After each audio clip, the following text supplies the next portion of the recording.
कल्याण महापालिका पर श्रमजीवी संगठन का मोर्चा।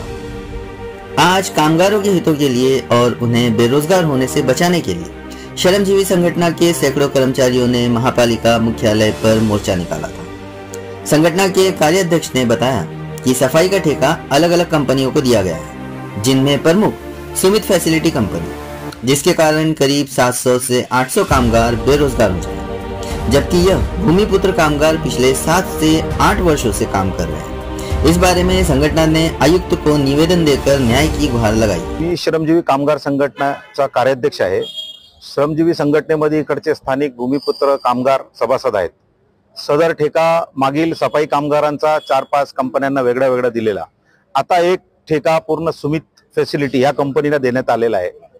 मागील काही महिन्यापूर्वी हे सर्व विषय जेव्हा चालू होते तेव्हा माननीय एकनाथ शिंदे साहेब व खासदार साहेबांनी असा कामगारांना आश्वासन दिलेला, भले ठेका चेंज झाला, शहराच्या चांगल्यासाठी आपण हे करतोय आणि एकही कामगार कुठे कमी होणार नाही। पहिले सर्व ह्या कामगारांना कामावर सर्वांना घेण्यात येईल, पण जेव्हा ठेका चालू करण्यात आलेला आहे नवीन कामगार भरले जात आहेत आणि स्थानिक भूमिपुत्र कामगार जे 7-8, 8-8 वर्षापासून इथे काम करत आहेत त्या कामगारांना डावलून नवीन कामगार घेतले जात आहेत। हे सदरची बाब चुकीची आहे। आयुक्त साहेब नवीन आहेत, IAS आहेत, शिकलेले आहेत, म्हणून कामगारांचा जो त्रास आहे ते मला असं वाटतं कुठेतरी त्यांना अजूनपर्यंत भान नाही। त्यांचं म्हणणं आहे देखेंगे वो जो कामगार लेगा कितने लेगा हम उसको बोलेंगे। त्यांना हे माहित नाही, ते मालक आहेत।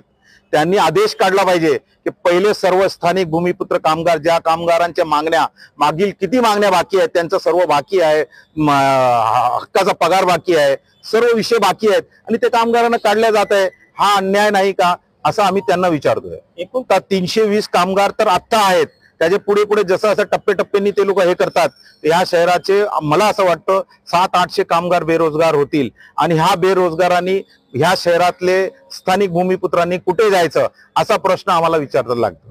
ते आयोग येत आहेत, त्या आयोगाला कसं ह्या कामगार सत्कार करतील ह्याबद्दल मला आता माहित नाही, पण मला असं वाटतं ह्या कामगारांनी त्यांचा सत्कार एकदम चांगल्या पद्धतीने केला पाहिजे, कारण ते आमचे मालक आहेत, त्यांना आयोग दिलेला आहे, ते शासनाचे आहेत आणि शासनाचा प्रतिनिधी जेव्हा येतो त्या शासनाला आपला त्रास कसं दाखवायचं ते संघटनेचे आणि कामगारांना आपलं चांगलं माहित आहे। त्या पद्धतीने आम्ही त्यांचं स्वागत करू।